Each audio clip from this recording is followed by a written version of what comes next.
Good evening, everyone. So welcome and thank you for joining this meeting. This is to discuss where the government is going with if it's going anywhere, with the Data Discrimination Bill, the so-called Data Reform Bill. And we've got a number of staff guests and a special guest of Carol Cadwallader, who are going to discuss this very important topic and explain why the government's supposed reforms of data protection are going to lead to data discrimination and what exactly it is that we can do about it. So the first talk is going to be given by Mariano. We'll hear a little from Carol about what Mariano has presented. We'll then go through our work with people who are affected and groups that are are particularly concerned about these changes, and then finally discuss what we as individuals can do to raise awareness of these problems and to explain to MPs and policymakers why they need a different approach. And I think with that, we'll discuss a little bit of how the events of the day affect all of this. I'm sure that will come up. And I think perhaps more than a year ago, we're also going to have to think a lot about not just how the government, but also the opposition need to think about this and how we work with both sides to really get progress in how government in the UK thinks about personal data and privacy rights. So without further ado, I will hand over to Mariano delli Santi, who's going to explain the main rules, the main points of this. I should just say before we start, if you've got points to raise, you want to make them, please do that through chat. We're watching the chat, and as we see people's points, when we come to questions and so on, we will raise those points with people. That'll be later in the meeting. All right, so thank you. So Mariano, hand over to you. Mariano delli Santi is our policy manager working on data protection issues, particularly really following the detail of this for several years now. Hi, everyone. So as James announced in the chat, this presentation is based on an analysis that we recently completed at the Open Rights Group about the Data Protection and Digital Information Bill, which is the proposed data protection reform in the United Kingdom. Here, I will try to give a short explanation of it and a non-technical one, but of course, you can always refer to this document, which is available on our website for the details. And generally speaking, as Jim was mentioning before, of course, feel free to make questions. Well, having this in mind, I think that the first issue to talk about is what is data protection and why are we talking about this? The starting point is information has always been used to take decisions about you. When you want to go to another country, you have to present your documents, and the information in these documents will determine whether you're allowed to cross the border or not. If you want a mortgage, you're going to a bank and you will be asked questions and you will be asked to provide documents that kind of tell what your financial situation is and basically whether you're credit worthy or not for your mortgage and possibly buying your house. Why, however, data protection? Because technology made all of these a lot more difficult and a lot more complicated. So, for instance, today, when you browse the internet, a lot of the activities or the things you read, you watch, and you see are registered for advertising purposes. However, these things can be shared, and therefore, from advertising, this can be used, for instance, by a credit reference agency for, again, informing whether you are a reliable individual, a credit-worthy individual or not. Your employer could ask you to install a software to monitor your activities when you're working at home. The government, on the other hand, may want to automate a fraud detection system and feed a lot of data into an algorithm to basically spot cases where people might be committing a fraud and stop paying a universal credit to individuals. And here comes the problem that data protection tries to resolve, because having control over who obtains this information about you and why are they using this, for what they're using this, becomes fundamental both for your rights and most importantly to retain agency over your life as an individual. Having said that, well, the UK Data Protection Digital Information Bill is fundamentally a proposal to water down many of these legal standards that were proposed, that the United Kingdom inherited from the GDPR, and that today go under the name of UK GDPR. Let's say the division of this presentation is also the division that follows the report they wrote, that is about, so we have 5 topics. One is legal standards, we have individual rights, accountability, we have what I call here anti-circumvention provisions, and finally we have independent supervision. The point is all these topics, although separate, eventually converge toward the lowering of protections that I was talking about. Starting from legal standard. Here, the proposal that the government are putting forward is fundamentally to give the power to the Secretary of State to legalize uses of personal data via statutory instruments according to the considerations and generally speaking to discretion of the Secretary of State. Problem here, of course, is this is not how data protection is supposed to work. Data protection should be about making sure that data uses are justifiable, they are proportionate, and generally speaking, this will need consideration of the circumstances of data processing. So not only of the will of, in this case, the Secretary of State. And I think it's easier to explain this issue with a couple of examples. The first is a case that happened a couple of years ago where the NHS was compelled by a public scheme to share non-medical information of patients to immigration enforcement authorities. This is illegal under the current rules, and eventually it was scrapped exactly because there you have an example where on the one end you have a processing that per se wouldn't necessarily be illegal because it's for crime detection, immigration control and whatnot.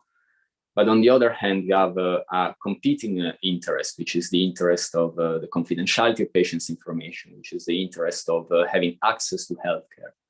And the bottom line is, if you allow the Secretary of State to simply override these considerations, this means that data can be shared without, let's say, having to consider what is the impact on the individual whom the data is being shared. We now go to individual rights. And why is individual rights important? Because, well, on the one hand, of course, it's important to have legal standards exactly to,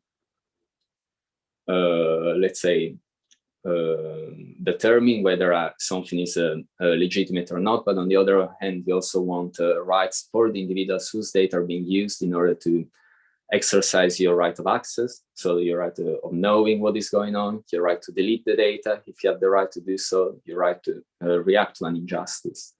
So in a way, individual rights are what actuate data protection, in that they, again, give you the right to take back control over what is being done about your information and possibly what decisions have been taken with it. Here, well, there are many changes that are being made fundamentally with the that fundamentally lead to the same conclusion that it would become much more difficult for individuals to exercise their rights under the data protection legislation in the UK, and much more easy for organizations to resist or not to accept a request from an individual. There are 2 examples that I think are relevant here. One is the terms, let's say, are the changes again around the threshold that an organization can use to refuse a request to exercise a right, which used to be manifestly unfounded and would be lowered to vexatious.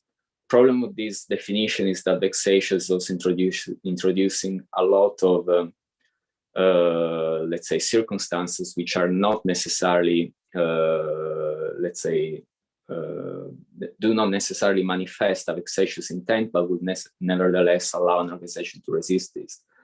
For instance, say that an organization is not answering to your request to what information they have about you and for what reasons. And because of this, you have to repeat this request many, many times.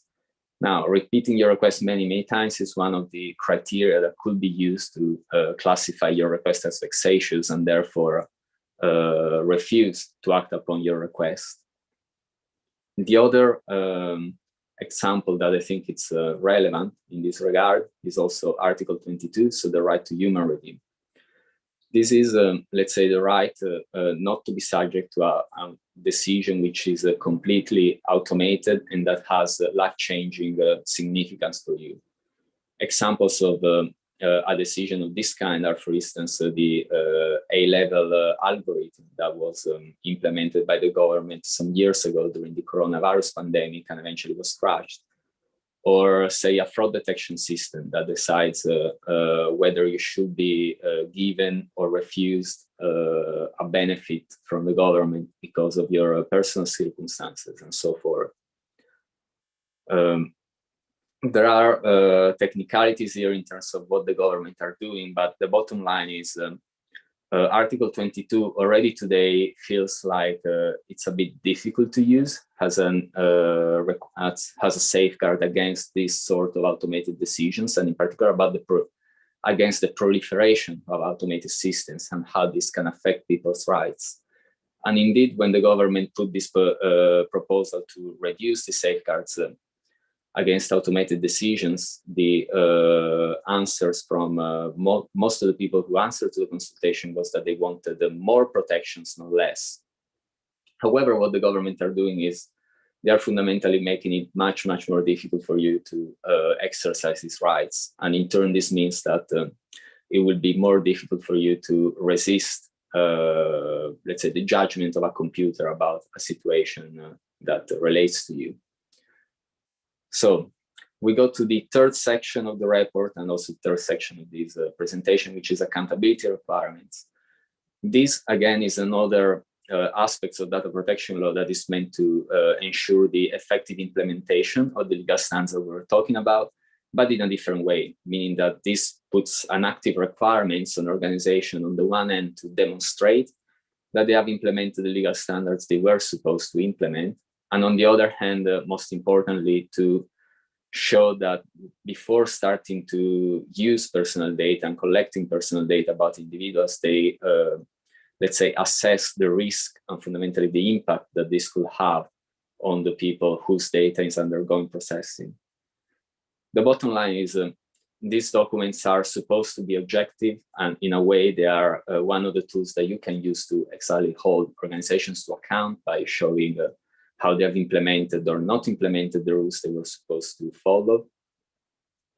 The Data Protection Digital Information Bill would simplify this, but simplify this means that they are making these assessments completely subjective from the point of view of the organization who implements them, which in a way defeats the purpose of accountability requirements, which is to provide an objective standard, not to ask an organization, do you think, do you comply with the law? Yes, and here is the reason why.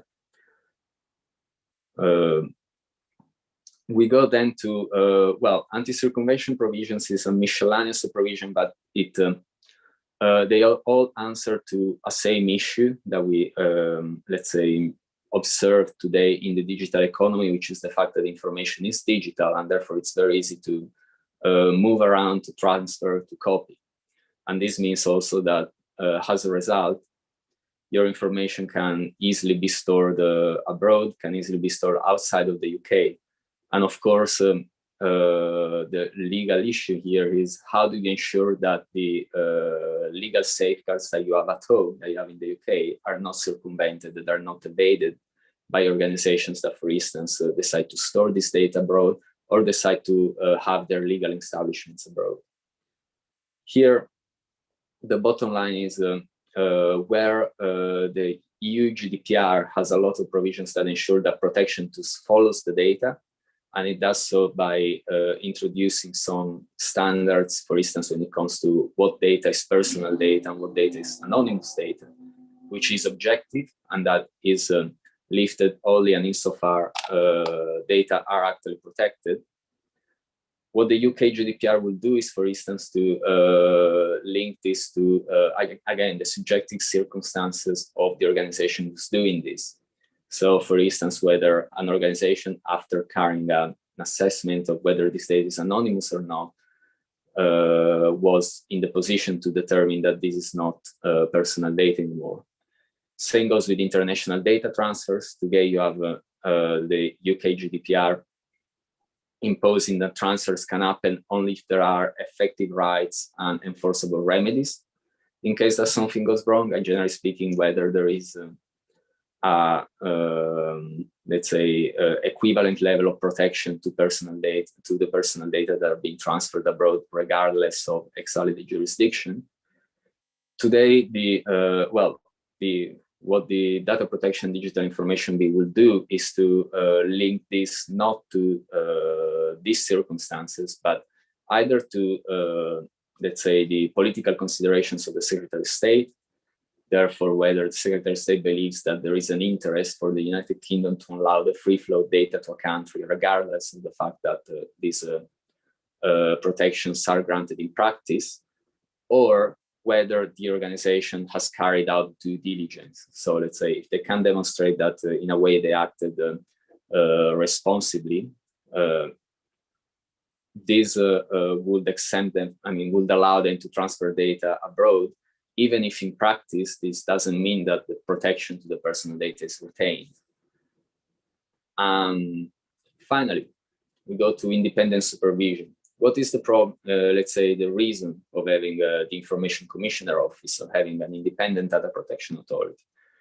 The reason is, on the one hand, we saw that information today is used for many reasons. It's increasingly difficult to understand and to control all the phenomena which are going on, and therefore you can't just leave this to, let's say, individuals to self-defend themselves or to take action, go to court, doing all these sort of things. You also need an independent authority that carries out an ongoing oversight of how the government and how private organizations are using this information. And the other problem here is, of course, you want these data protection authorities to be independent, because you want their judgment and you want their action to be objective and to be not dictated by political priorities, by external influences, by possibly corruption or cronyism, and so forth. Because, as we said before, data protection is important for your rights, and therefore you want this to be decided only based on legal considerations and not on what is usually extra legal considerations.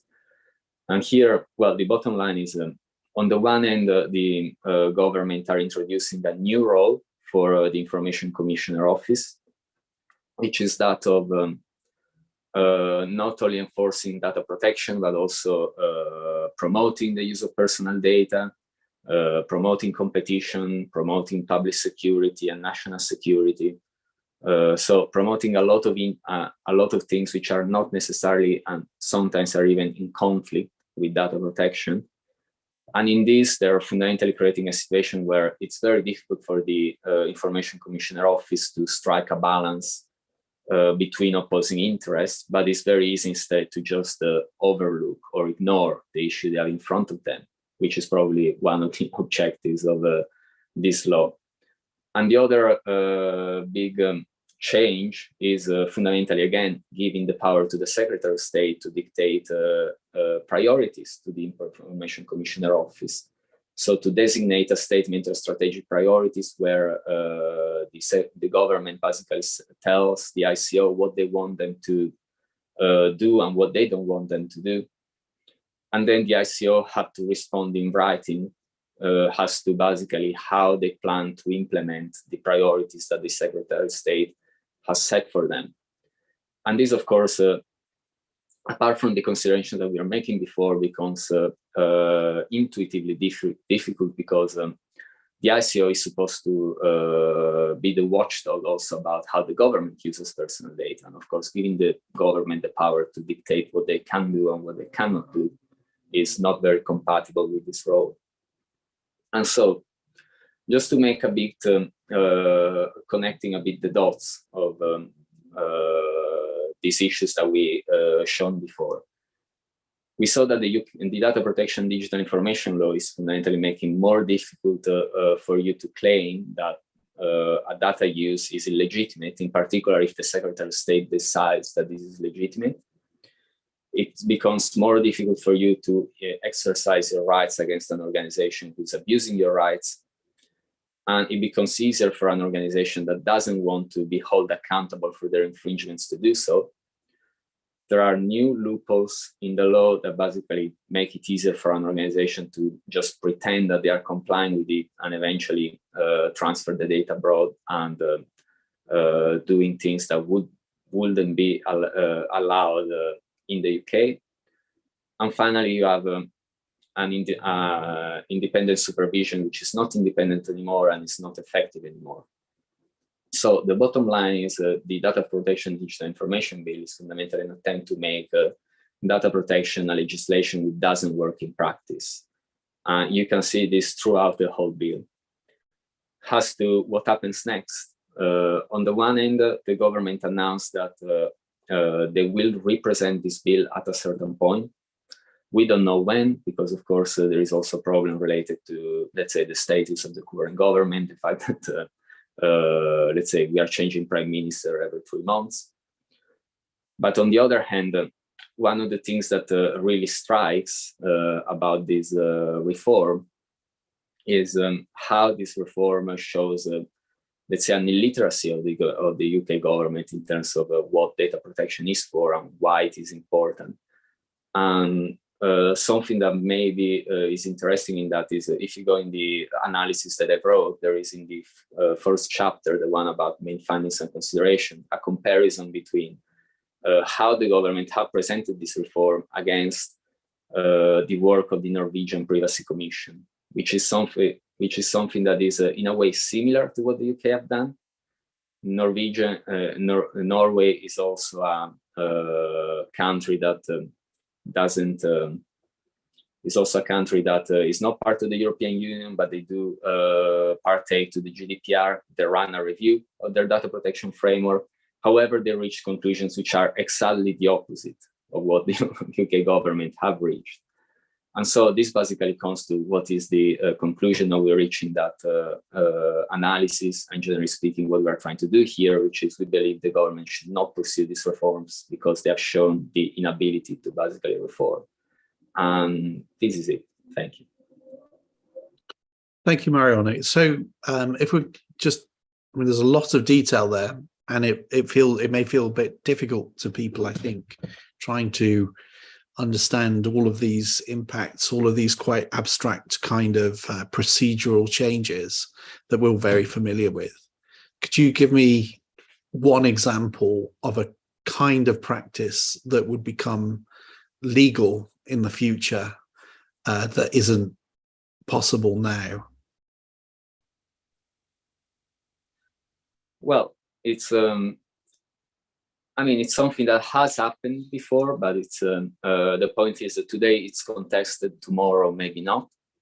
It's about, we had the gig economy workers who used their right of having access to information to basically find out why they were fired, or why Uber accused them of being fraudsters or dismissed them.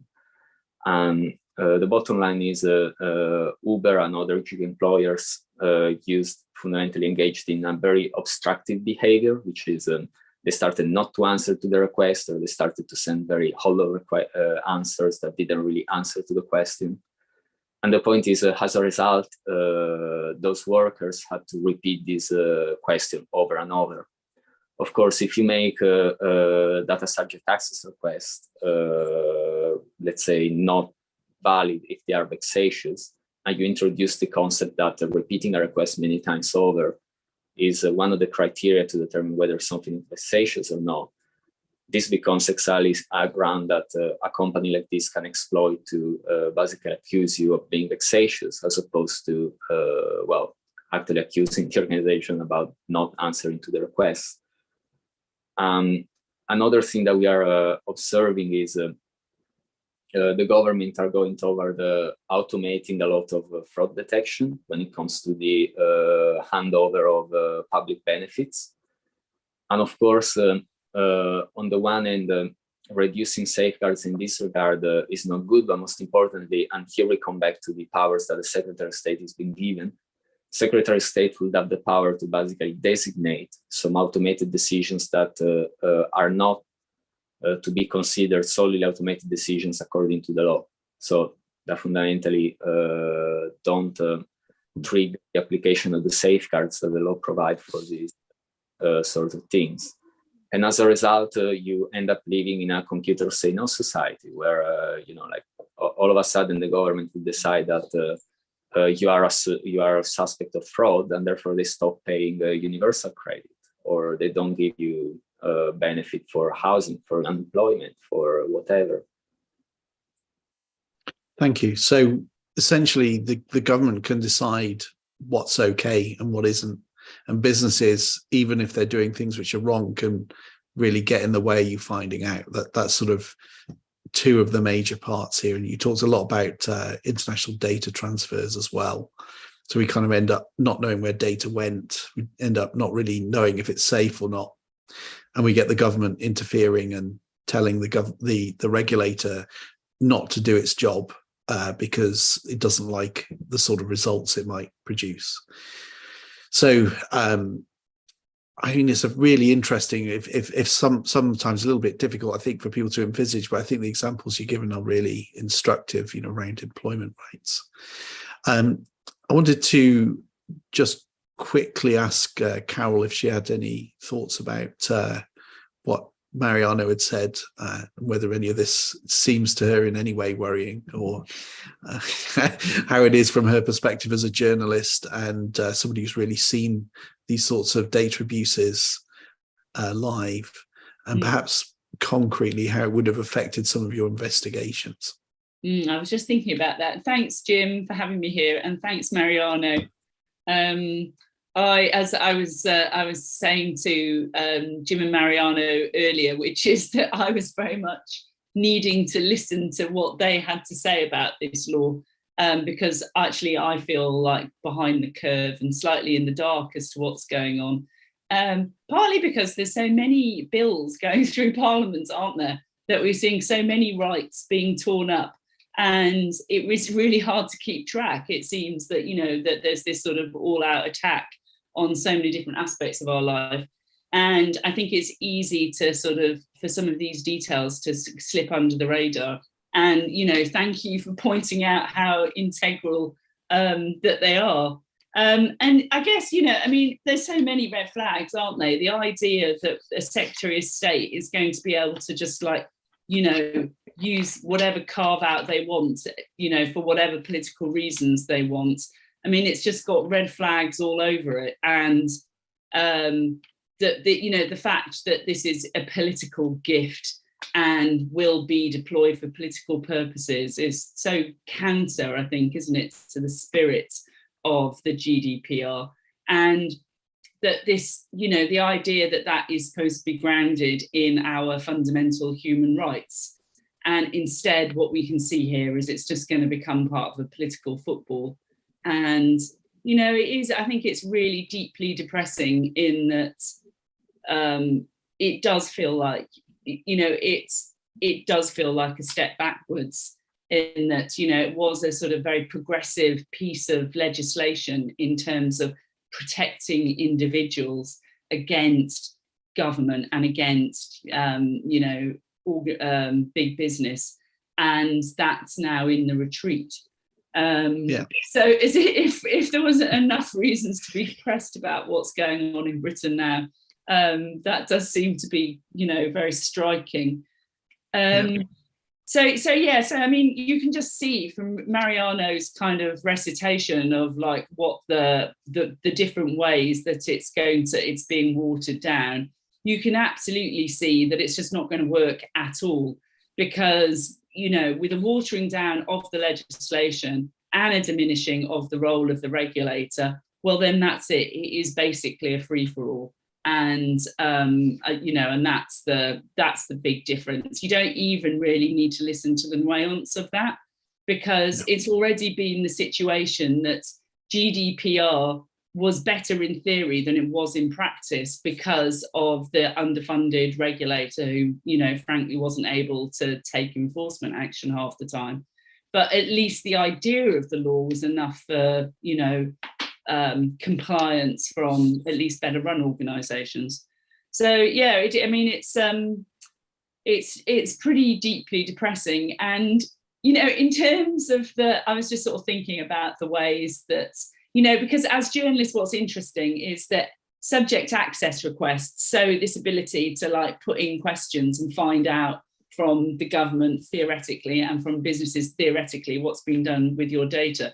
For journalists, it's both a tool and a weapon. That, you know, we see increasingly that that people try and use that against journalistic organisations as well.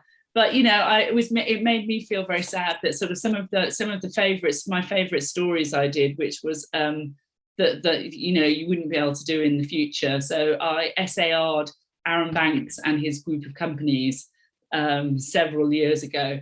And I had a delightful, I had two things. I discovered that his insurance company had all of my personal data, although I've never done any business with this insurance company. And I got a delightful stash of emails in which I was talked about in the most disparaging terms. And I got various different nuggets and things which became really useful in reporting. So yeah, that would be down the pan there. Yeah, they would definitely make your life very difficult, I think, trying to get hold of that information. And Mariano has quite well described how they would attempt to sort of obfuscate that process and claim that you were being vexatious and so forth. I think that sort of term vexatious, and when we have that used, I mean, you know, the sort of trying to doing FOIs, for example, with any branch of government, that's a kind of word which gets bandied around at journalists. But with anything like that, it's just in the definition, isn't it? So anything can be termed vexatious. So yes, I mean, it just seems like it just, you know, that it is the end of, it would be the end of data protection here. And we are being set up essentially to be a kind of offshore, dodgy, you know, tax and data haven from the, you know, rest of mainland Europe. And theoretically, that's going to make it great for business because that's working out so well. And you know, we're trading off our rights against that. And we're supposed to be pleased because the government's doing such a wonderful job with the economy. We can really trust them to believe that this is another great high growth strategy. I mean, what could possibly go wrong? Well, this is it, isn't it? And I mean, I don't think they begin to start thinking about the question of trust. And it's like, if you put all this power in the hands of corporations to decide how they use data, and that's simply what they do, and they basically do what they like, then where do you end up? You know, you end up with people distrusting how the data economy works, and then you damage the economy again. So if you're a bank or an insurance company or a responsible employer, this feels like a really bad move. But if you're simply kind of fleecing the economy and taking your percentage, and you don't really care about customer or trust, or you can dictate, or you don't care about employer trust or whatever it happens to be, then yeah, it's great for you. So it's sort of promoting all the things about the sort of capitalism we don't like, while making it harder for people who are responsible within that system to do business. And that seems really, really stupid to me. But you know, what are we to say to the great economic gurus of our times? And I think that thing of what, you know, the point as well at the end about we know that increasingly in the future that sort of AI and algorithms are going to be deployed in ever more inventive ways, and we're all going to get graded and scored, and you know, our access to mortgages and healthcare and all the rest is going to be based off that.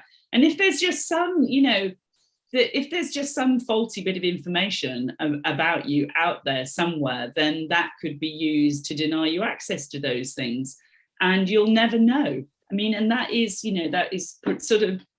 really profoundly Orwellian. And at the moment, just that, that basic right to be able to at least try and find out those questions, if that goes, then, I think people probably don't realise the ways that and this will affect everybody. It's not like would just be sort of poor people who would be at the brunt of that. It can be anybody, I think. So anyone can be affected by bad decision making. Absolutely. Great. Okay, so I'm going to bring you back in a while, Carol. I was just going to ask Mariano very quickly whether he had any comments to what we've just been discussing, whether he can tell us we've got it all wrong, and then I'll bring us on to Sadhya and Sophia, who will present on their work in a second. I mean, I think that most of the, let's say, the connections that were made are very relevant, like linking this to the general undermining of rights that we are witnessing in the United Kingdom. And if you compare, for instance, plans to just liberalize the use of data for crime detection, crime prevention, national security, with everything that is going on with immigration policies and with the criminalization of protest and so forth, you perfectly see the connection. You will have a supermarket, registering with their security cameras who's in a supermarket, maybe using facial recognition software to single you out. And maybe this information will be shared with the police because there was a noisy protest in the surrounding. They want to see, you will be maybe questioned by a policeman because, what were you doing around the noisy protest at that time, at that day? So I think this is one of the things. And on the other hand, however, when it comes to whether this helps businesses or not, I honestly have my doubts, meaning that on the one hand, of course, we know that there is, at least part of the digital sector who never really like data protection, and therefore they want to see these standards to be lowered.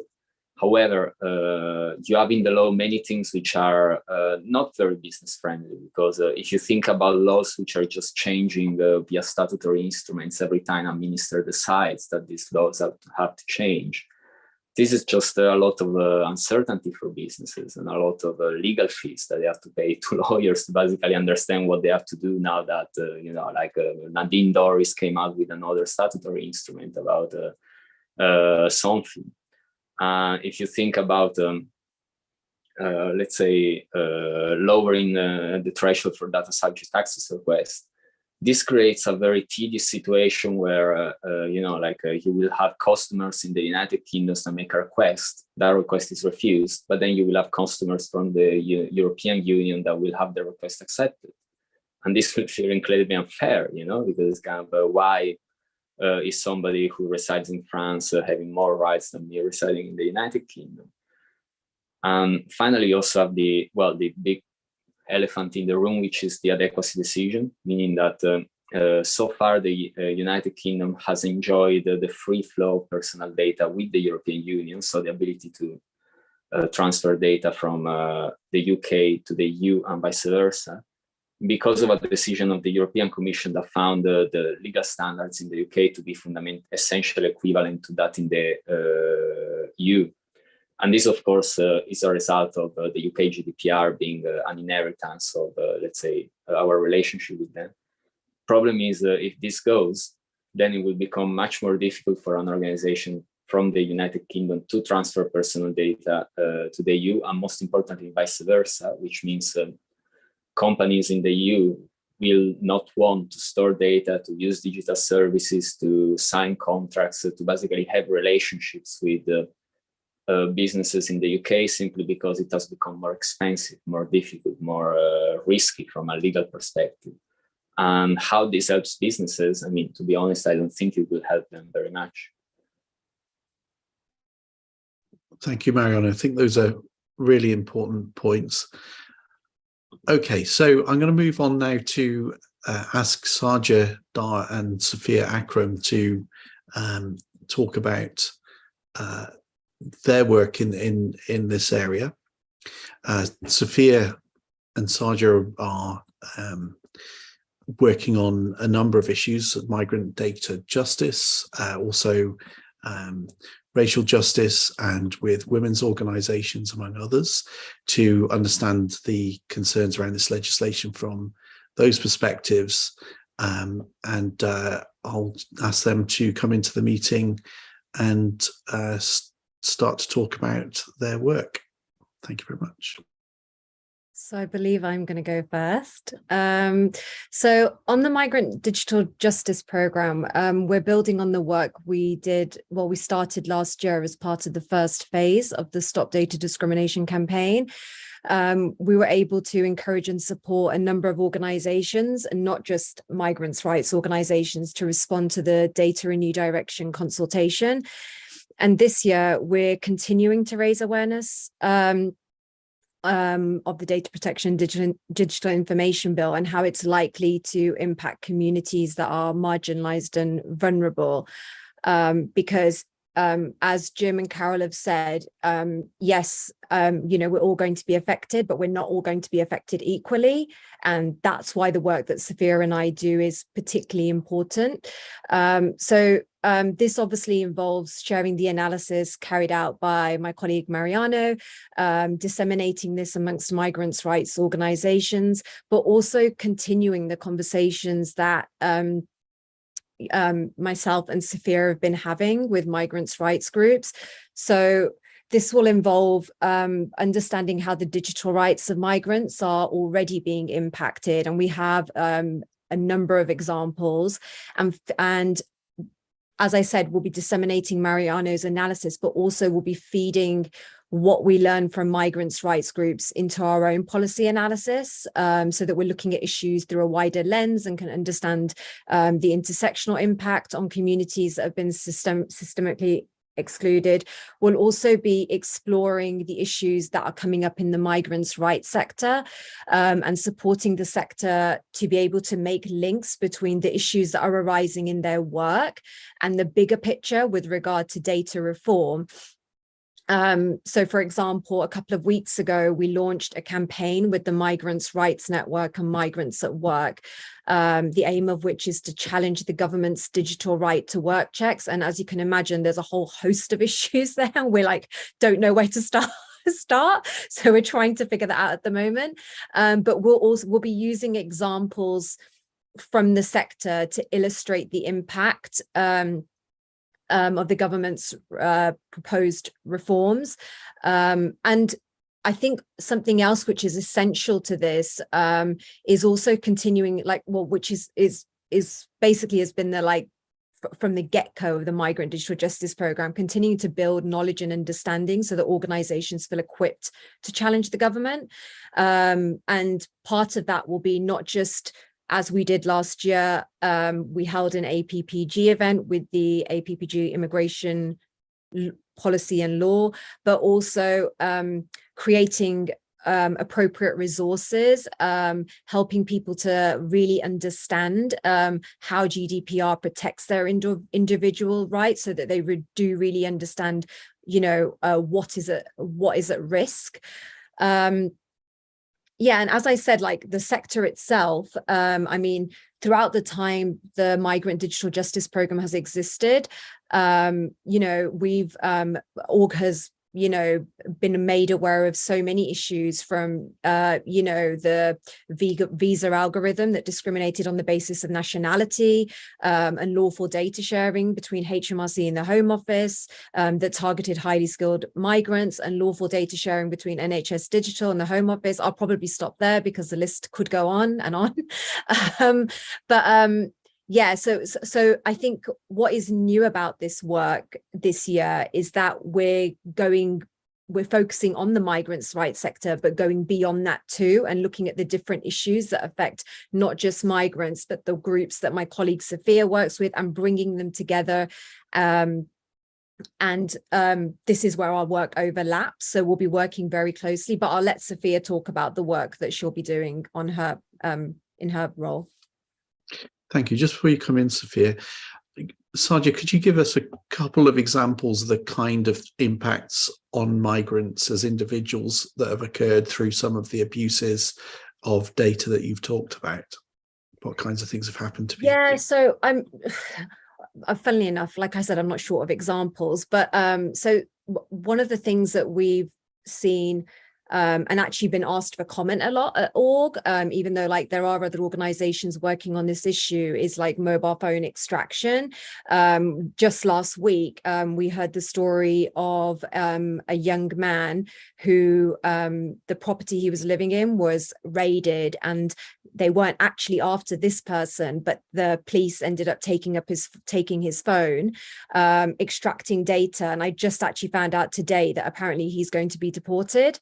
So, I mean, this is just one of many examples, but I think the key for me and Sophia, I think what we've seen is a real need to also these things are happening on the ground, and it's really important to build awareness amongst organizations of how these are not just, issues that are cropping up here, they are part of a bigger picture.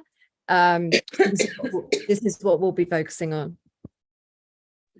Thank you. We might come back to some examples in a while. I mean, I think it is always those sort of personal stories which seem to matter. It's then you kind of understand why we need to work on this, and it isn't just about sort of abstract data processing. It's actually results in people having changes to their lives which are really very, very bad and unfair, as well as discriminatory. And I think those three things together are really important things for us to learn and highlight in the work that we do going on. I was just going to say, like, at the launch of our How to Fight Data Discrimination toolkit, just before the summer, we were fortunate enough to be joined by someone from the Highly Skilled Migrants campaign, who shared the impact of unlawful data sharing on his, and I think there were quite a significant number of people affected by that, highly skilled migrants. And I think that's probably also people listening to those stories and really understanding the deep impact that has, and has, yeah, like Jim has said, on people's lives, but also like people also very much interested in understanding what they can do. So that's where org obviously comes in. What exactly was the impact on highly skilled migrants? What happened there? So with highly skilled migrants, there was unlawful data sharing taking place between HMRC and the Home Office. And I think I remember sharing this with you, Jim. We were just completely astounded that people had made mistakes on their tax returns of 50p and £1 and had been sent deportation letters. And, hadn't even been offered, said that they would, we need to correct these mistakes. And I think this just illustrates, with Mariano's analysis, like what's to come is just going to be even worse. That's exactly computer says no society, isn't it? And it's an example of data being used excessively and disproportionately, as well as unfairly, for outcomes which are then disastrous for people.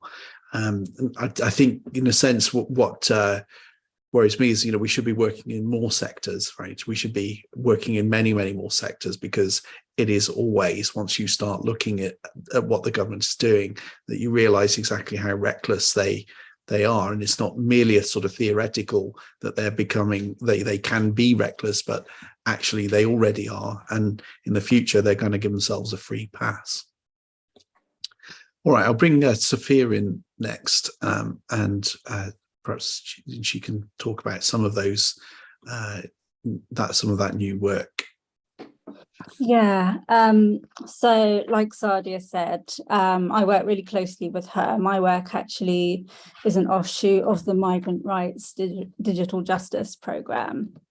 So I'm looking at the disproportionate impact that digital rights infringements can have over other policy areas.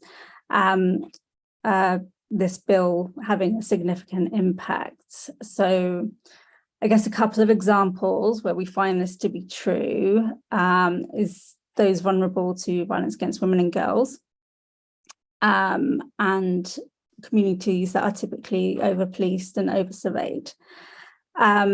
So in the former case, we've been speaking with first-tier support organisations supporting women who have experienced domestic violence, many of whom who have sought refuge in the UK from overseas. So what's been apparent is how critical their online privacy is and the protection of their data, to the extent that breaching those rights can make them vulnerable to further abuse and even present a threat to life. In the latter case, in the case of over-surveyed communities, the additional and biased measures applied to certain communities to collect their data and subject them to disproportionate surveillance is pretty well documented. You've got stop and search, quote unquote, voluntary mobile data extractions, the gangs matrix, Project Alpha, the prevent duty.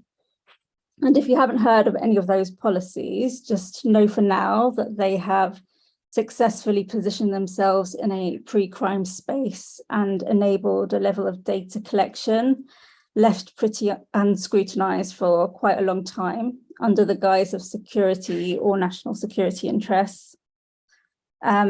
Often data held on police databases like the gangs matrix erroneously infers that an individual is susceptible to violent behaviour.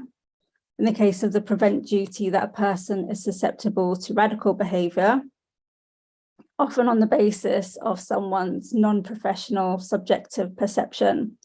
So even when data is collected in error, getting it removed can still prove problematic. That data is shared, but we don't always know who it's being shared with, what algorithmic decision-making tools it's being fed into. We do know that these errors or subjective presumptions do impact life chances.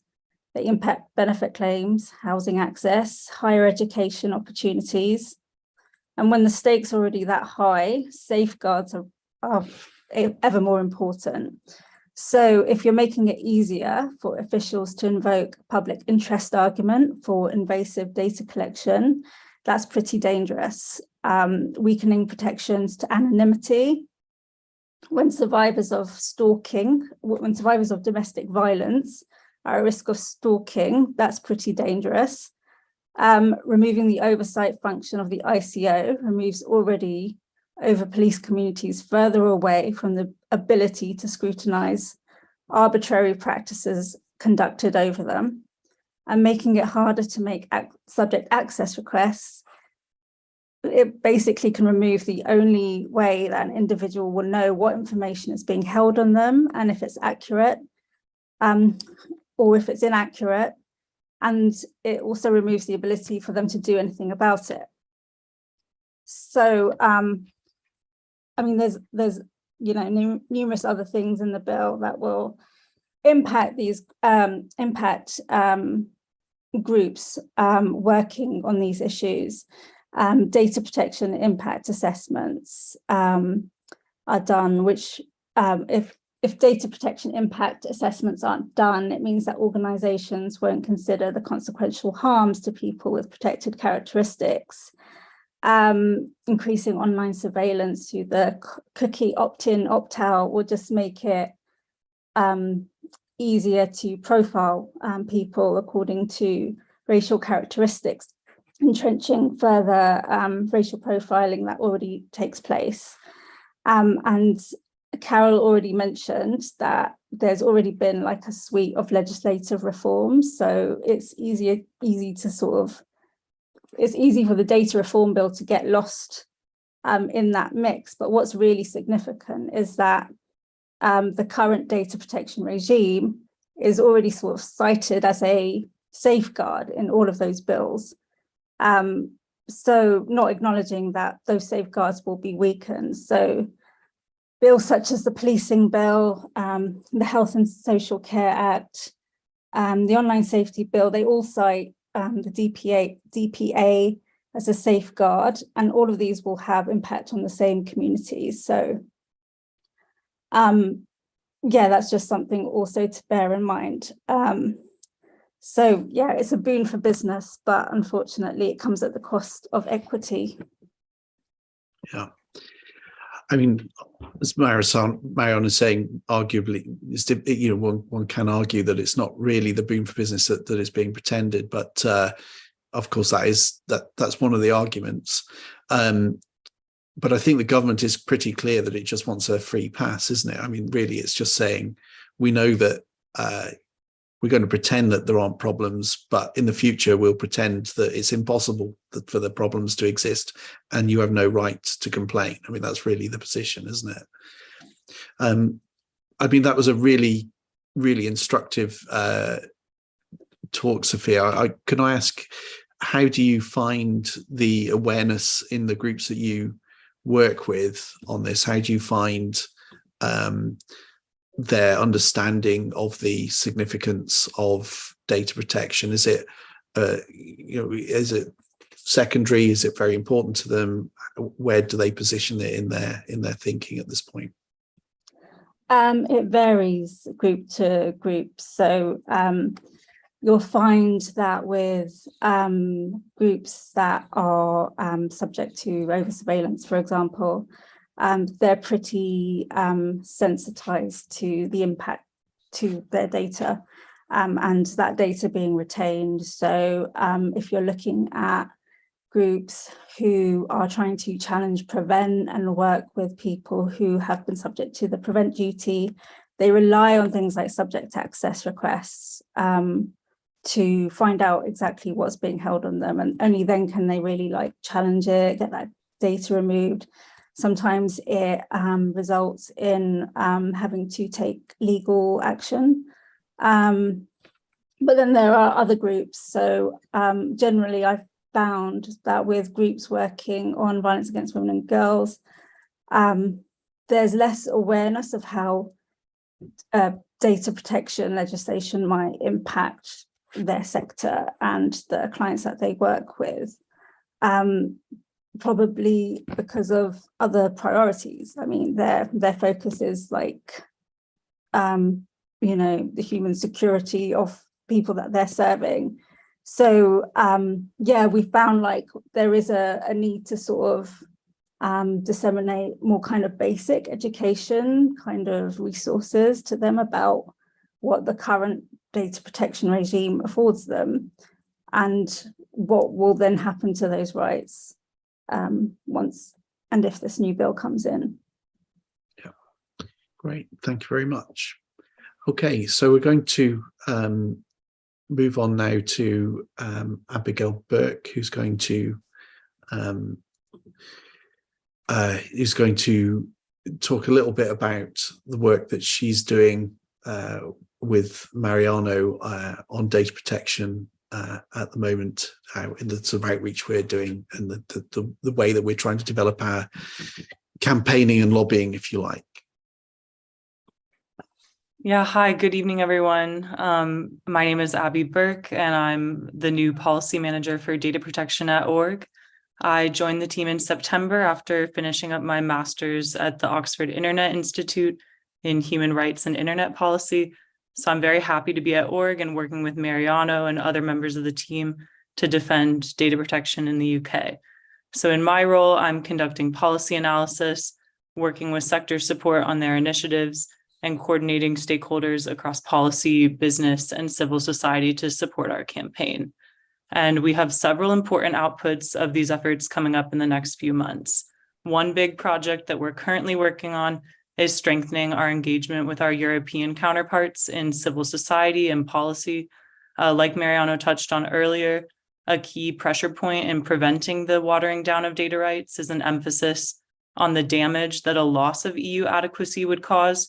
So developing these relationships and raising awareness about current UK proposals in Europe is very critical. So in conjunction with the Heinrich Ball Foundation, we've produced a series of policy papers on emerging digital regulation and data protection, content moderation, and competition policy, in the EU and UK, discussing how these three areas overlap and the importance of regulatory cooperation. And in early November, we'll be meeting with members of the European Parliament in London to discuss key concerns around the British government's plans and how they can put pressure on the government to reverse course. We'll also be traveling to Brussels in mid-November for further meetings with MEPs, members of the European Commission, and European civil society. Additionally, as Sophia and Sadhya said, we're working with a variety of rights groups to emphasize the outsized impact that weakened data protections would have on the most vulnerable groups. We're also meeting with a range of concerned businesses, trade unions, and policymakers at regulatory bodies like the ICO. And finally, I'm managing a project with the data rights agency AWO, producing a research report that's analyzing the proposed data protection reforms and how they would impact the Information Commissioner's Office. So we'll be anchoring this research with case studies around the ICO's response to pandemic surveillance measures, as well as the responses of other UK oversight bodies and the European data protection authorities. So the resulting report and the press and events we do around that is going to be really useful for our campaigning as we argue against further weakening of the ICO. If you have any questions about what I'm working on, my email address is abigail@openrightsgroup.org, and I'll pass it back to you, Jim.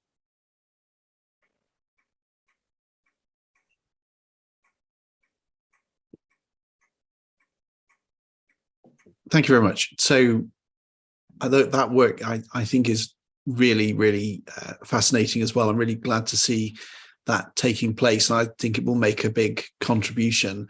I think what's really interesting about the talk so far is just I hope people can see that what we're trying to do is to build a coalition and awareness, of course, and bringing people's awareness of the effects that digital technologies are having. And we're trying to bring that together so that people start to, in Parliament particularly, start to understand the impacts of this, that it's not just about very abstract sort of data processing issues, but it's actually about what happens to people in the end. I'm going to bring now on to James Baker, who's going to talk about the campaigning work and a little bit more about how you listening here can get involved in this work more, because we won't win without broad support and broad involvement of people really explaining this to parliamentarians who are currently, I have to say, very behind the curve in understanding the implications of what is being put in front of them. Thanks, Jim, and thanks, everyone. So what really motivates me as a campaigner is not just like the abstract here. It's not just about surveillance. It's not just about data processes, but it's about the real life impact that this has on people. And I think when we're campaigning against this as an issue, that framing is really important, because politicians need to hear how this impacts on their constituents, and they need to hear how this has real world difference and impact on people. So we talk about how it has a discriminatory effect on people when these decisions are made by them, by algorithms and computers.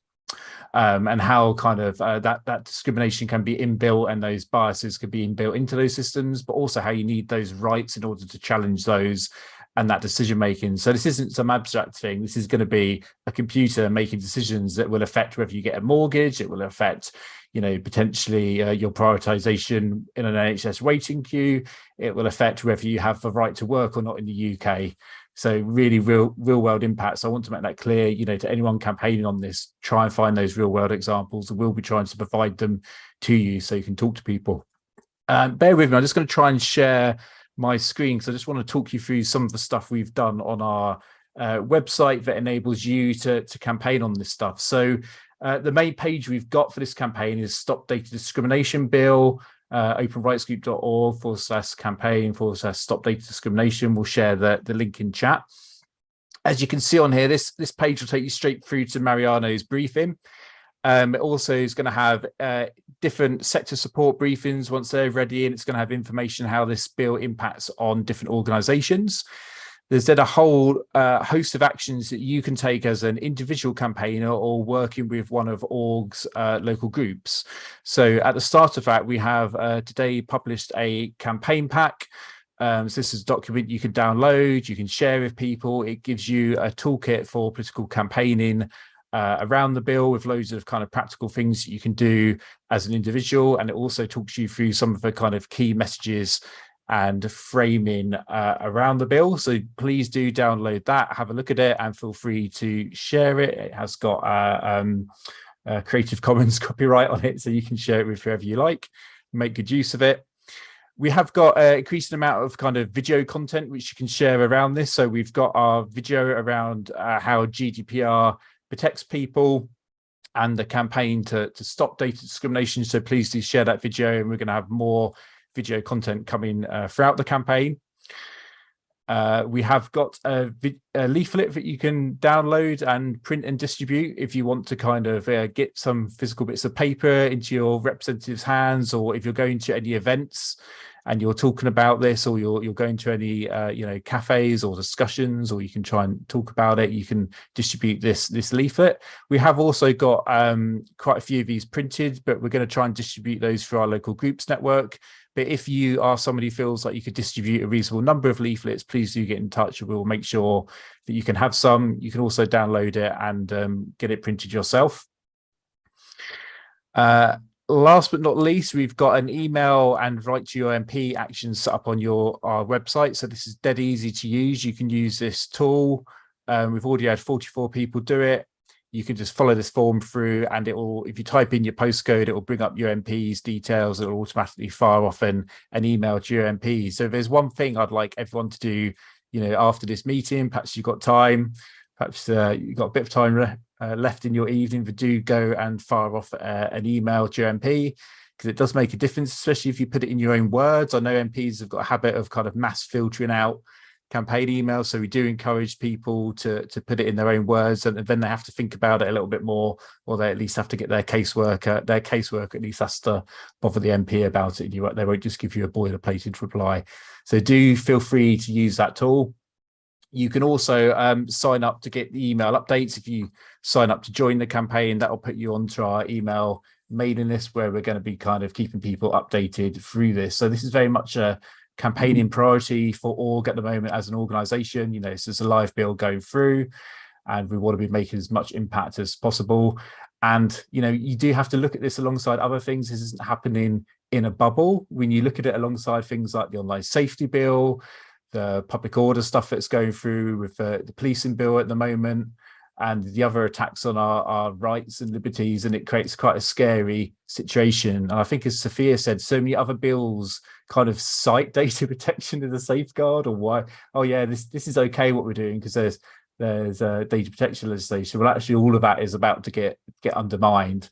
And I really want to challenge as well that idea that this is good for business. I think it's absolutely terrible for business. If you're a business, you have to produce things to a certain standard. What we're saying is now they're going to have to produce things to a British standard of data protection.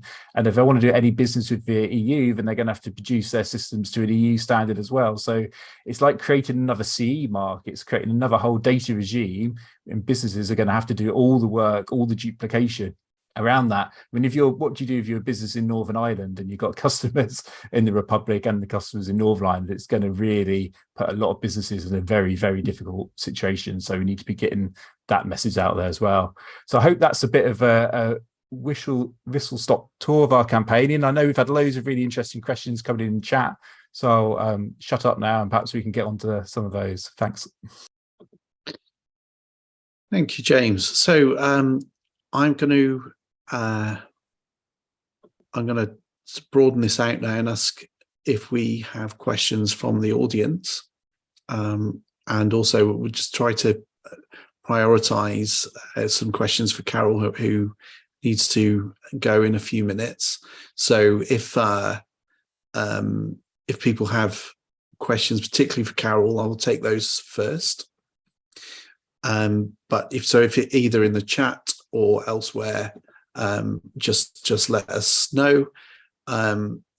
So I'm going to start off with some questions to Carol then. So we've got some already. So Carol, the Information Commissioner seems to be ineffective at the moment. What happened to the ICO, which seized Cambridge Analytica offices a few years ago? to the one that is very, very compliant with the current Conservative government?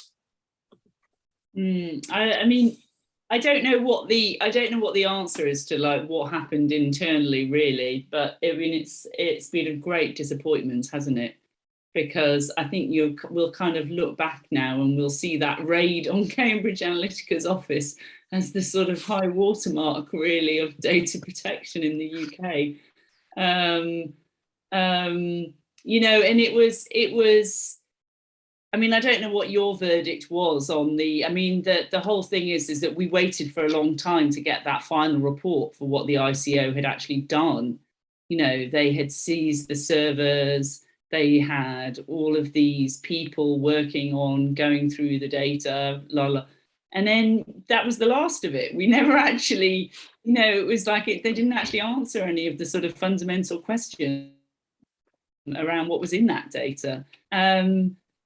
And yeah, I was very outspoken about that at the time because it seemed sort of, such a disappointment.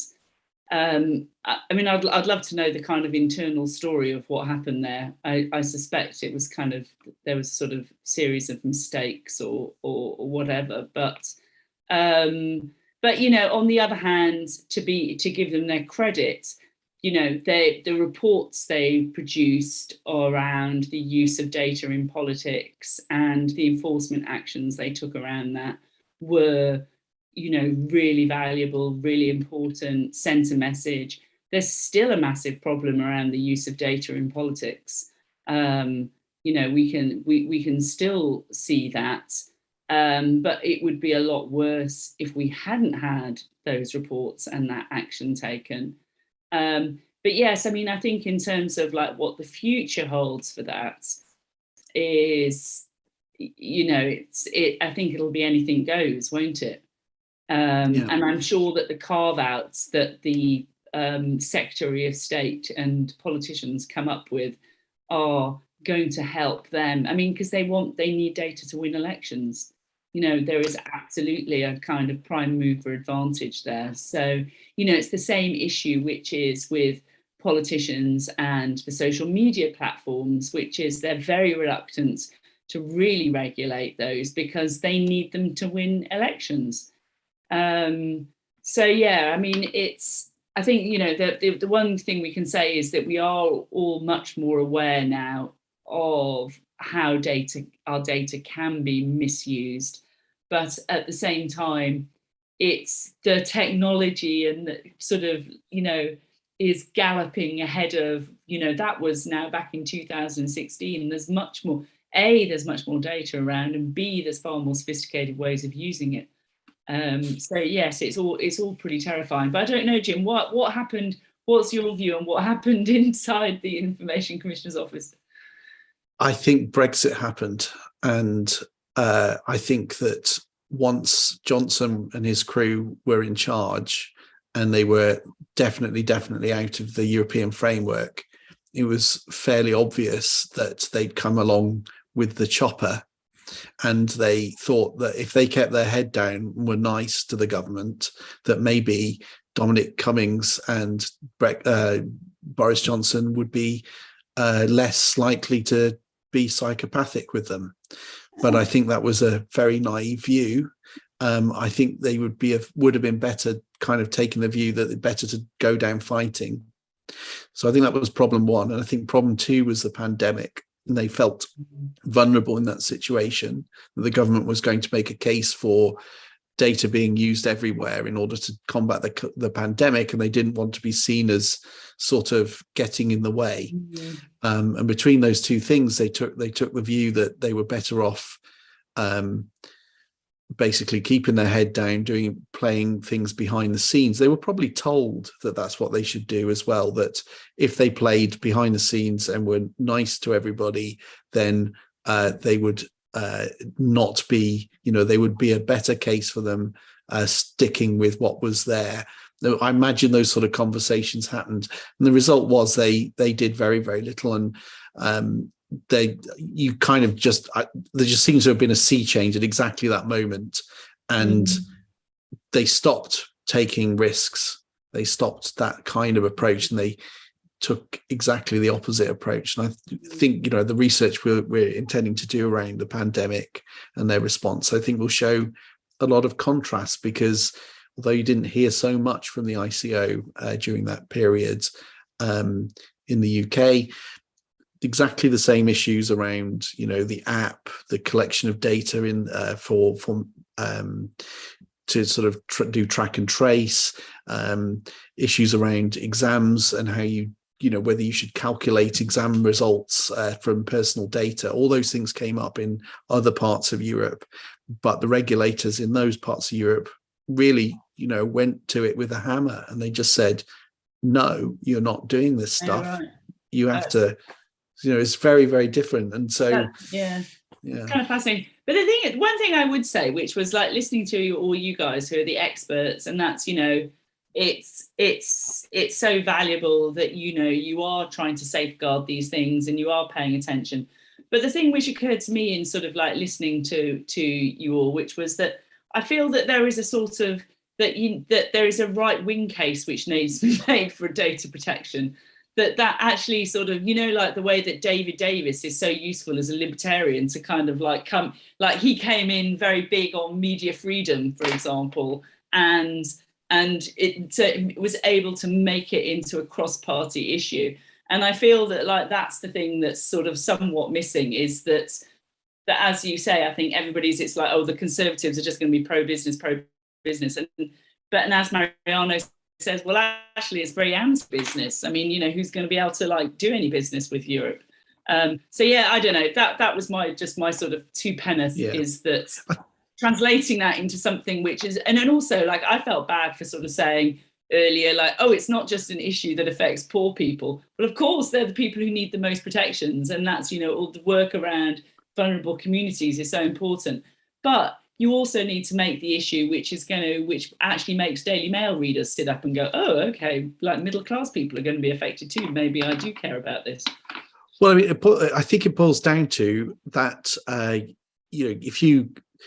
are two, there are different visions of how we want our society and how we want relationships with business. And data protection starts off as a way to enable business with customers, right? It's like you have this framework, they share data, and you build trust around it, right? That's the origins of this back in the 60s and 70s, that it was a way to have this data economy without everyone feeling like it was terrible.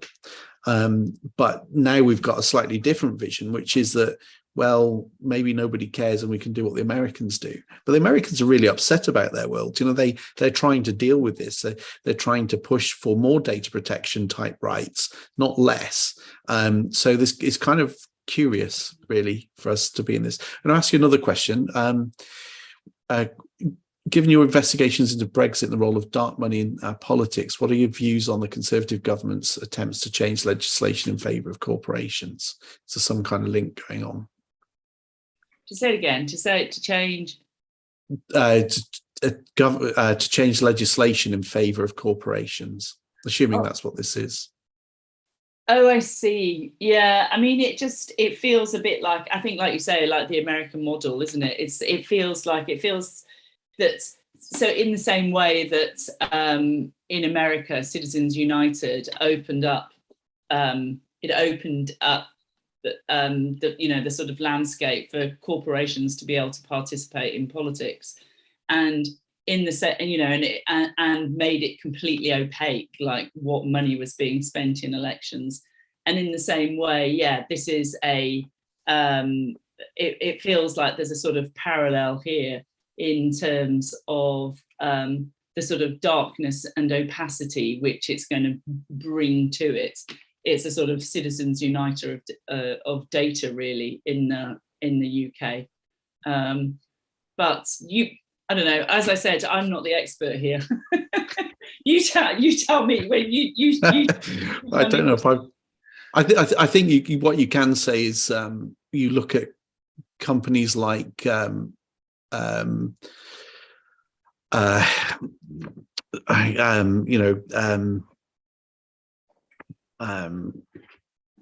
Almighty, I'm forgetting my Lords of the Rings metaphors now, but Palantir. Palantir, yes, that's right. Not Sauron's eye. Yeah, I mean, Palantir, companies like that, they're very close to the Conservative government. They seem to be all in favour of this kind of approach, and they're getting it. So it does seem to me that there's that certainly in the sort of Boris Johnson, Dominic Cummings through to Liz Truss type world of right-wing think tanks, deregulators, there is a sort of an assumption that those companies and their use of data is the future, and that that's the way that we should be trying to proceed. And that view that data protection is simply getting in the way of that kind of innovation and the AI economy and so on is a default view. It's naive ultimately for a whole host of reasons. It's both naive and cynical in different respects, I guess. The naivety is that will result in a successful economy and not cause huge sort of social disruption, which will, just bite you back. But perhaps they don't care. I don't know. But yeah, I think those links are there. As your work's shown as well, right? These companies are cross-border, and these practices are cross-border, and it's the cynical manipulators who look for those avenues and try to find shortcuts, and that's not altogether good. Yeah, and it's interesting, isn't it? Because the sort of the time comes for all of these stories. So having been writing and talking about think tanks and the transatlantic links and the dark money and the corporations who are behind them, suddenly nobody was interested. The BBC never covered a story on that, and their spokespeople were all over our news media for daily for years, and then suddenly we kind of now come to understand why something like the IEA is so dangerous, because our tanked economy is sort of living witness to that, isn't it? Let's hope that, maybe I shouldn't say that, but let's hope we learn some lessons from all this. Yeah. Thank you, Carol. I'm going to let you go because I know you want to. Yes, thank you so much. Thanks for having me, and thank you for the work that you do. It's really important. So thank you. Thank you very much. Cheers. Thank you. Bye. Bye now. All right, so we're pretty much on time now. We've just got a few minutes left. We might go over by 5 minutes, but I want to just bring in Mariano, James, Sadhya, and Sophia. I'm just going to bring you into this thing and make sure that I have to do it slightly differently. Yeah, there we go. And who else are we missing? Sadhya. I think that's everybody except me. I'm glad I have let us be last. That's good. All right, so I'm going to just bring some questions, and if you can respond, I'll explain who this is for in each case. So Sophia and Mariano, will our health data be safe if this bill becomes law? Will American venture capitalists be buying and abusing our health data? What can we do to stop them? Well, I mean, it's when it comes to health data, it's a bit the problem that goes with every other kind of data, which is the government are introducing this power to just legalize the reuse, the reuse. They're introducing the power to authorize transfers to international to other countries, like say the United States, via again regulation of the Secretary of State. The point is, well, on the one hand, you already have a lot of.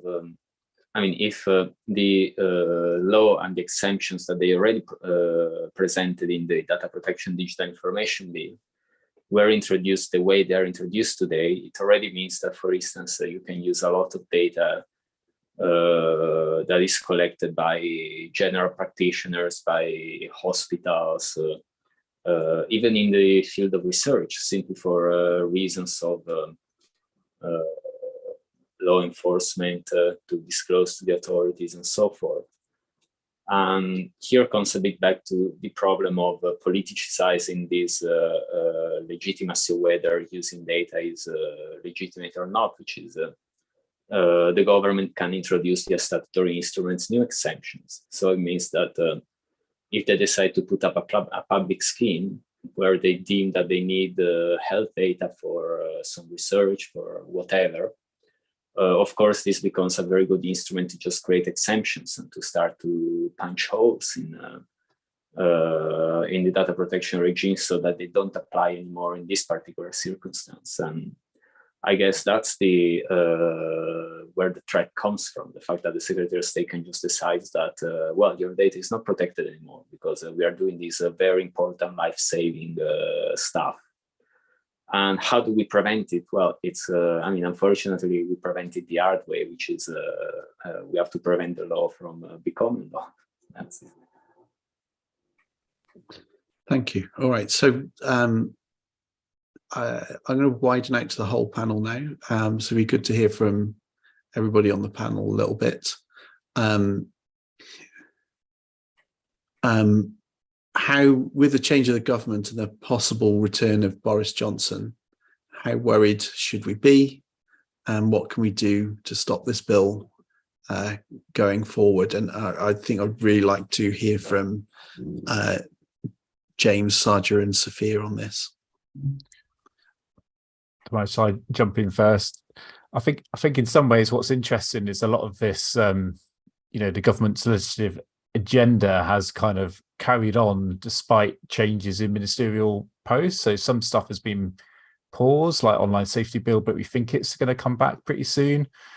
Obviously this bill was introduced to Parliament before the current government, but then you had, Michelle as the Secretary of State for DCMS still coming in saying that they're going to reform data protection. I think this government, I think the Conservative Party is keen to try and see some benefits of what Brexit, and they feel that like deregulating data and our data protection is kind of possibly one of those benefits. So I don't see that it's going to go away entirely. So I still think there's going to be an ongoing threat to some of this stuff.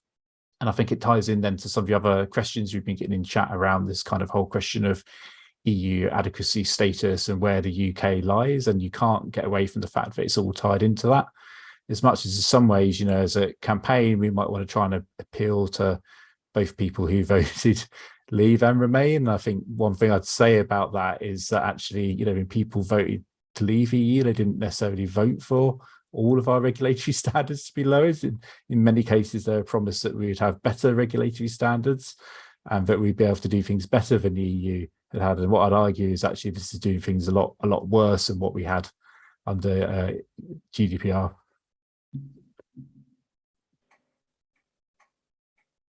And maybe, yes, Sophia, go ahead. I agree with James that I think that Conservatives are chasing deregulation and we should be cautious. But I've also learned that you can't really predict anything anymore.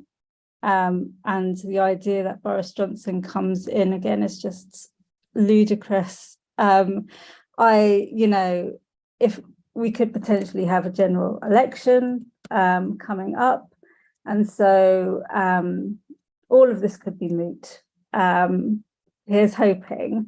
But yeah, I would just be quietly cautious because the trend of the Conservative Party is to go to fewer safeguards and empowering organisations.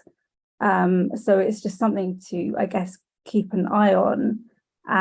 It's really like it's not been on the public agenda in any big way. So it's really great that there's, still 37 people on this call listening in. And I think it just needs a lot more awareness. Thank you. Just a few more than that, probably, because there's a few on some on YouTube as well. So just to add, where do we take this with Labour then? I mean, given, you've all raised the possibility that they may end up having more say over this. And they certainly need to be part of the parliamentary debate in the coming months. So how do we reach Labour? Just spam their inboxes. They really respond to the volume of their brown bags and their, what their constituents are saying, and the political will comes from public want, right? So if you feel strongly about this, you feel strongly about data protection, you need to take action and harangue your MP, basically. What would you say would be good points to raise with Labour versus Conservative, for instance? Open question to everybody. But you can start, Sophia, if you've got some points. Sadhya, perhaps. Yeah, go for it, James. If nobody else is going to answer. I don't want to speak over. But because you can put forward a very, I think Carol said earlier, people on the right do need to advocate for a right-wing model of data protection, because actually having those laws in place is really important in that kind of those more libertarian things of thinking. Libertarians believe that in order for capitalism to flourish, you have to have clear guidelines and sets on these things. From my perspective, in dealing with people more on the left of politics, is the thing that really care, they sense of injustice or discrimination or people being hurt by stuff does tend to appeal to them a little bit more than some of the kind of more abstract stuff around kind of changes in data or rules or regulations. So I think we just really need to appeal to people on those human stories around this stuff. And really, this is about like workers getting sacked unfairly when they're trying to make ends meet. This is about someone who's fled and come to this country and struggling through immigration, kind of being denied access or their family life and then suddenly being deported. This is like really real stuff that is hurting people, and I think we just need to get that message across. Yeah, I'm just going to say, really, I think for most people, right, they're not, they're going to, hopefully they do get opportunity to speak to their MP. They certainly get the chance to write your MP, which obviously James has already explained we have tools for. Other ways you can help, obviously you can join Open Rights Group. I'd like to think that everybody on this call is already a member, but I suspect you aren't all members. We depend on people like you to do this work, right? The people employed here are paid by you. So if you want to help enable James, Sophia, Sadhya, Abigail and Mariano to continue this work and to really continue to push these messages and to bring new communities into these debates, then join, right? There's a simple thing you can do today to help push back against this bill.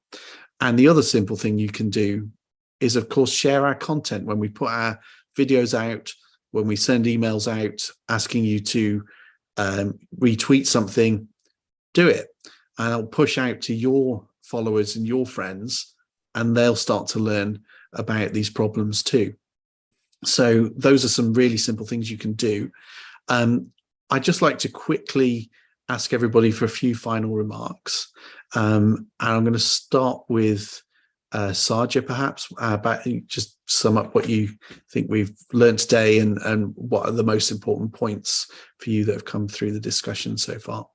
Yeah, so I think that for me, in the work that I do, I think one of the most important things is, and this was raised last year actually in the Stop Data Discrimination event we had for civil society organizations, is that making sure that there's like, it's not a specific group in society that is just standing up and resisting this, that we've got, like, we're building knowledge amongst different communities, so you have a wider range of people standing up to address these reforms. So I think like that's going to be key for Sophia and I going ahead. That's really crucial to the fight to stop this from going ahead. Thank you. Sophia, bring you in. Yeah, no, I would just say that, like, I think it's really easy to think of issues around data protection as abstract, but I hope that we've got across today that it's not abstract. They can have real life impacts. So it's just to bear that in mind, like when you hear more about this bill and you think about taking action on it, and if you're telling other people about these possible reforms, to really get across that these can have actual, these can affect people's life chances essentially and potentially, and it's not an abstract or hypothetical notion. It's happened in precedent, and it will just become a more prolific, and the potential for it will just be easier. Okay. I'm going to bring in Mariano next. Just a few final remarks, final thoughts. Well, I mean, the final thoughts, I think, is the understanding that, to at least working on data protection for several years, it's, let's say, the conclusion that I reached that is basically, since we live in a digital society and since we live in a society where technology is increasingly being used to take decisions about us, eventually comes down to the fact that if you want to have rights, if you want to have human rights, then we need to have data protection rights. Then we need to have rights about how our information is used, how our information is collected. We need to have the right to look under the hood. We need to have the right to contest this. And if you take this away from us, then you start losing everything else, because everything happens in a black box. And this is not the way our society is supposed to work. I mean, like, here we're really talking about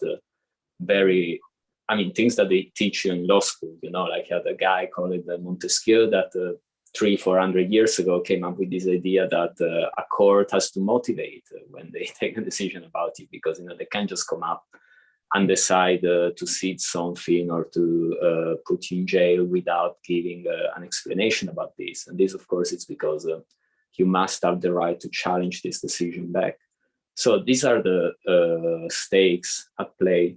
But then, of course, there is the challenge, which is what I think has emerged today, and which is something that we don't need it's not really up for the experts to, let's say, solve, which is exactly the problem of how do we convey the message that this affects people in their everyday life. And this is, again, something that we need people to think about it. We need people to understand the issue. We need them to explain the issue to the other people that they care about in their lives. And this is where your role becomes much important. Yeah, thank you. Abigail. Yeah, I echo what Mariano said. And I think especially now that the bill is paused and in flux, this is really the time for us to be making as much noise about this issue as possible before, policymakers set anything in stone. So just reiterating what you said, Jim, about, amplifying our content on social media, joining org and writing to your MPs, writing letters to your local newspapers. All of these actions are very, very important to get this topic, more in the public discourse. Thank you very much. Final word to you, James. Yes, write to your MP, take a look at our campaign pack, take action. If you feel animated like we are, and if you've given up your evening to come and learn about this tonight, then please do take those actions, because it will make a big difference. Thank you very much. And thank everybody for attending and to asking the questions. Of course, thank you to Carol Cadwallader for, I thought, some very interesting comments and discussion there about her work and how it would be affected by data protection. We'll have more of these discussions coming up. In the meantime, please join Open Rights Group. Please send those letters to MPs, and please share our content. And see you all next